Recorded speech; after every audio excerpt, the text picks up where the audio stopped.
Sebut Al Zaitun sesat, banyak ajaran nyeleneh, sentil pemerintah, MUI, dan Kemenak.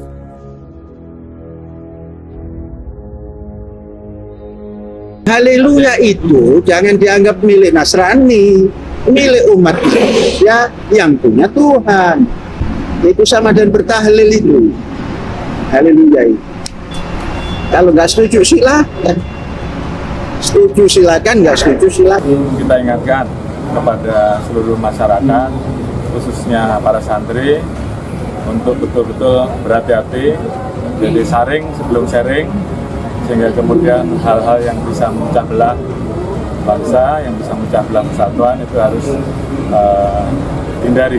Tentunya siapapun pemimpinnya, sekali lagi, siapapun pemimpinnya, yang namanya persatuan dan kesatuan di atas segalanya, karena siapapun itu membutuhkan persatuan dan kesatuan masyarakat, persatuan dan kesatuan bangsa untuk menjalankan program-program nasional ke depan, menghadapi tantangan global yang penuh ketidakpastian.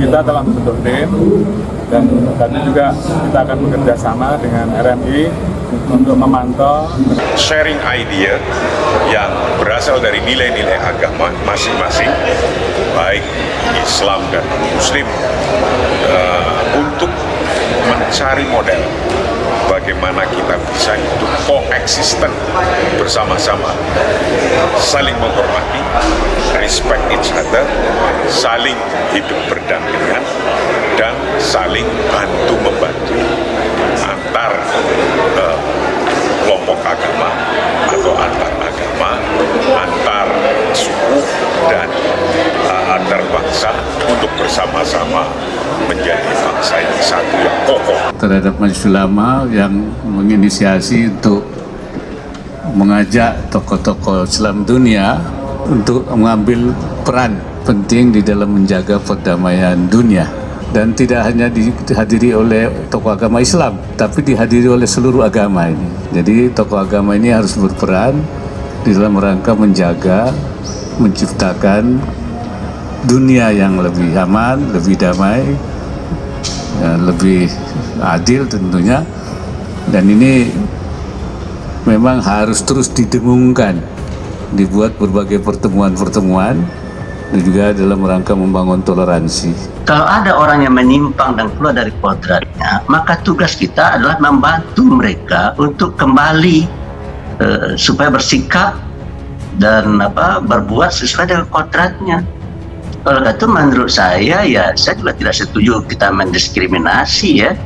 Tapi kita harus membantu dan mengulurkan tangan kita untuk memberikan pendidikan kepada mereka, memberikan penjelasan kepada mereka, dan kalau perlu meminta bantuan para saintis dan ahli medis ya untuk menolong mereka.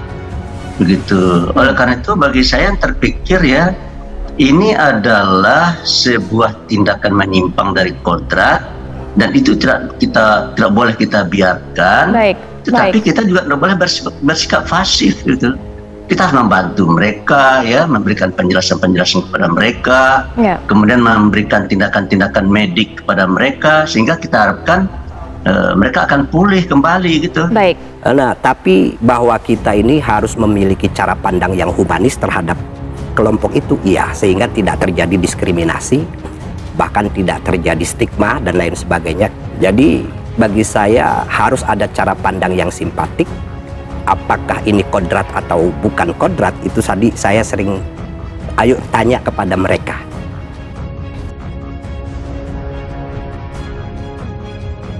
Sejumlah ulama di tanah air telah mengemukakan pandangannya terhadap Pondok Pesantren Al Zaitun Indramayu serta Syekh Panji Gumilang sebagai pemimpinnya. Sebagian besar ulama mengungkapkan bahwa ajaran yang diterapkan Panji Gumilang di Ponpes Al Zaitun Indramayu telah menyimpang. Salah satu ulama di Indonesia yang menyebutkan bahwa Ponpes Al Zaitun Indramayu serta Panji Gumilang sesat adalah Ustadz Muharrar Khudori. Bahkan dengan keras Ustadz Muharrar Khudori siap membuktikan bahwa Ponpes Al Zaitun dan Panji Gumilang sesat. Menurut Ustadz Muharrar Khudori, dirinya sebenarnya tidak begitu paham dengan apa yang terjadi di Ponpes Al Zaitun Indramayu. karena Ustadz Muharrar Hudori mengenal Ponpes Al Zaitun Indramayu hanya dari media sosial saja. Terus terang saya paham dengan Ponpes Al Zaitun itu awalnya dari media sosial, jadi kami tidak melihat secara langsung. Kami juga tidak pernah bertemu dengan pimpinannya secara langsung, bahkan keberadaannya saja belum pernah melihat, ungkapnya dikutip dari tayangan YouTube @Harry_Pras Selasa 23 Mei 2023. Kendati belum pernah berkunjung ke Ponpes Al Zaitun Indramayu maupun berbincang-bincang langsung dengan Syekh Panji Gumilang, namun Ustadz Muharrar Hudori mengatakan bahwa ada seorang santri Ustadz Muharrar Hudori yang rumahnya berdekatan dengan Ponpes Al Zaitun Indramayu. Bahkan ada santri media sosial saya yang tadinya merupakan santri Ponpes Al Zaitun hijrah setelah mengetahui pesantren itu bermasalah, terangnya. Berdasarkan informasi dari mantan santri Ponpes Al Zaitun Indramayu, lanjut Ustadz Muharrar Hudori, bahwa di Ponpes Al Zaitun Indramayu tidak diwajibkan melaksanakan sholat. Adapun alasan tidak mewajibkan sholat dikarenakan Indonesia ini bukan negara Islam. Kemudian peraturan-peraturan yang ada di Ponpes Al Zaitun Indramayu banyak nyeleneh. Di sana juga tidak bermadhab terhadap yang 4 ulama, lanjutnya. Kemudian terkait pernyataan Syekh Panji Gumilang yang selalu mengagung-agungkan Israel, menurut Ustadz Muharrar Hudori, Syekh Panji Gumilang artinya setuju dengan kemungkaran yang dilakukan Israel kepada umat muslim di Palestina. Saya siap datang ke Al Zaitun debat ilmiah sama Panji Gumilang. Kalau dia tidak mau berdiskusi dengan saya maupun dengan ulama-ulama lainnya, sudah dipastikan bahwa dia itu sesat, tersebutnya.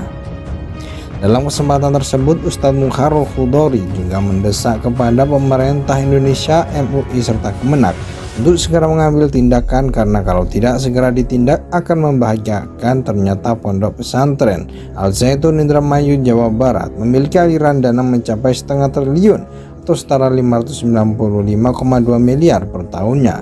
Wow, fantastis. Ponpes Al Zaitun Indramayu sejak dulu dikenal sebagai salah satu pesantren termegah dan terluas di Indonesia dan Asia. Tak main-main Panji Gumilang saat menyampaikan orasi ilmiah wisuda Al-Aziz beberapa hari lalu menyebutkan aliran dana yang dimiliki Ponpes Al Zaitun Indramayu lebih dari setengah triliun atau mencapai 595,2 miliar. Ya, kalau soal dana tak sampai triliunan, hanya 595,2 miliar, ujar Panji Gumilang. Panji menjelaskan mengenai sumber dana yang dimiliki, yakni berasal dari hasil pengelolaan investasi uang kas, belum lagi ditambah anggaran yang berasal dari masing-masing wali santri. Di luar itu tidak ada sumber pemasukan atau pendanaan lainnya yang masuk ke Al Zaitun, timpal Panji. Ketahui Ponpes Al Zaitun saat ini tengah memproduksi 2 unit kapal berukuran besar yang memiliki bobot 600 gross ton. Jika dihitung biaya pembuatan kapal dan pembangunan pabrik itu membutuhkan dana cukup besar.